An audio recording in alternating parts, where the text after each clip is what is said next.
You made this decision long ago. The Empire cannot win. You're coming home to yourself. Hello and welcome back to another We Ourselves video. And today I want to talk about the latest Superman movie and the real reason why James Gunn's quirky misfit group approach did not work for Superman. But we're going to talk about that today.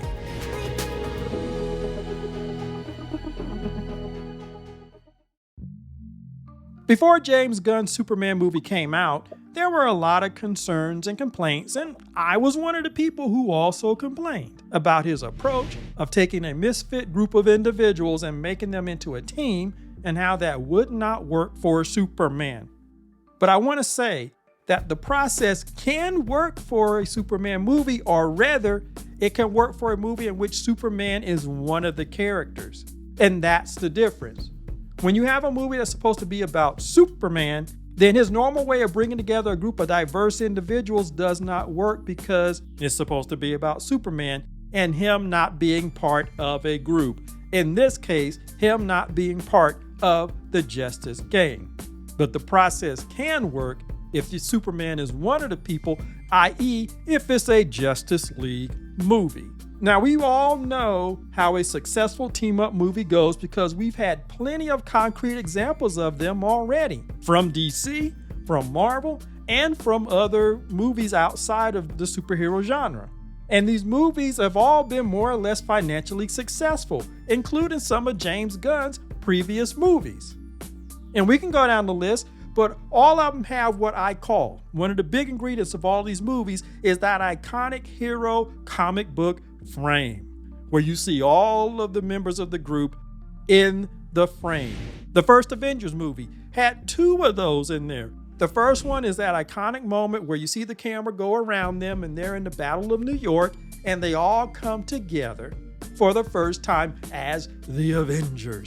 And we cheer and we love those moments. The second one was towards the end when they're all standing over Loki and it looks like they're posing for a comic book cover. They're the Avengers. Those images shout whatever the name of the group is, in this case, the Avengers. We also saw the same thing in Age of Ultron. At the beginning, when they're attacking that Hydra base, we see all of them lined up in that classic comic book frame, that comic book panel. And of course, you can also tell sometimes because they'll go into slow-mo. Looking at James Gunn, Guardians of the Galaxy 1. Even before you get down to the end and they become the Guardians of the freaking Galaxy. When they're doing the jailbreak, there's that moment where they all come into the frame and they're all standing there, and it's the first time that you hear the Guardians of the Galaxy theme. Peacemaker. Episode 5, which was entitled Monkey Dory. When the group starts out, they're on the way to a mission and they're riding in a van and they're arguing with each other. But after what they go through the course of that mission, or towards the end of the show and kind of a bookend, they're in the van, they're heading away from the successful mission, and they're laughing, they're talking, they're listening to music. In Harcourt, their nominal leader, who is also played by James Gunn's wife, she's watching all of this, and then she takes a group picture of them and shares it with the others. They have come together as a team. Zack Snyder's Justice League, not the Joss Whedon one, although it had one of the same, group pictures. And of course, we all remember the image where we see the Justice League standing there together, and you see Batman's ship rising into the frame. And of course, before that, you had the classic comic book frame when they attacked Steppenwolf's compound. But I want to talk about the other one that's only in Zack Snyder's version of the Justice League. That's when the portal opened and you're looking at Darkseid. After they kick the villain back through the portal, headless, and he lands at Darkseid's feet, you see the Justice League standing there as a defiant team. And as they're looking at Darkseid, they are communicating the same thing that Tony Stark said to Ebony Maw in Infinity War when he said, "I'm sorry, Earth is closed today. You better pack it up and get out of here." James Gunn, the Suicide Squad, that moment when they all walk out of that white mist, they are a team. After going through everything they went through in the film, they are now a team. And in No Way Home, just to name another one, after the 3 Spider-Men realize that they're at cross purposes and they finally get their act together, you have that iconic comic book frame where they all land in their iconic Spider-Man poses, and you see all three of them. And those moments are the moments we live for. That's the reason why we pay these high ticket prices to go and witness this. These are the moments that the audience normally cheer. And they're not just cheering because these are freaking nice, cool comic book frames, but because they are earned moments. We've been with these characters individually and as a group, seeing the sparks that fly and seeing how they learn to work together to get the job done. That is part of the formula for a team-up movie, superhero or not. You can say the same thing about the original Ocean's 11 and some of these other movies out there. And I just want to say this before I go forward. Just because a movie is using a standard template, which is common for the genre, the subgenre, does not mean it's by the numbers or boring. It just simply means you know what you're getting when you go in. A coming-of-age story is a coming-of-age story. What makes it different is the damn characters and the journey they go on. But the subset, the framework in which they're operating, so that you know as an audience, is I'm going to see a coming-of-age story. I'm going to see a comedy. Sometimes you can mix genres, but at heart, your movie is a basic type of movie. Superhero movies are superhero movies. Group dynamic movies are group dynamic movies. I don't understand why people will watch something like Fantastic Four and say it's paint by the numbers. And it's like, we know that. That's why I've never understood people who say, oh, it's just another origin story. Well, duh.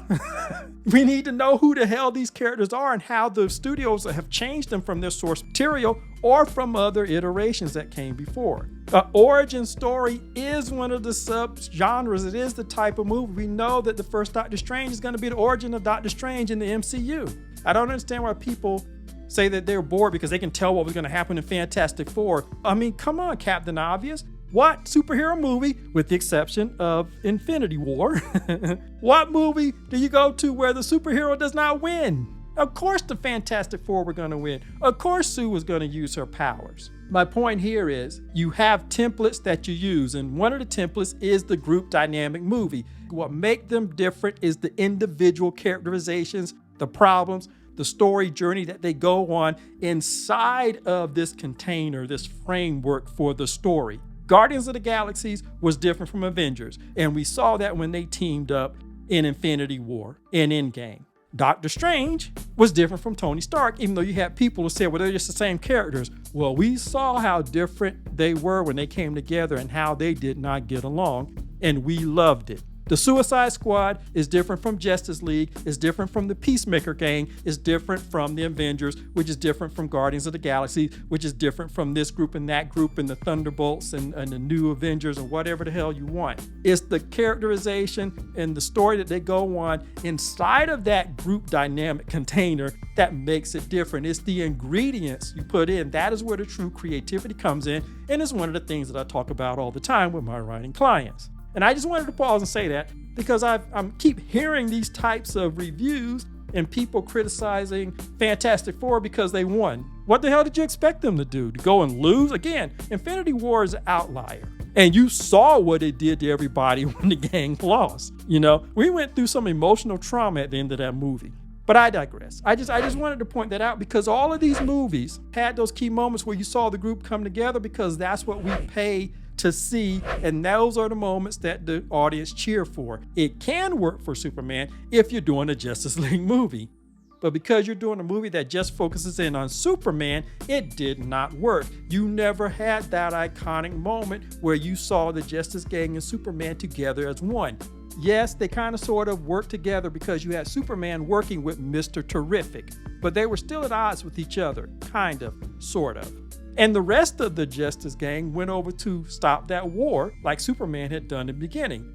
But you never have those iconic moments. And because you did not have those iconic moments, which were earned because you follow these individual characters as they learn to work together, then the template that James Gunn has successfully used in the past has been broken, and therefore it did not work for this Superman movie.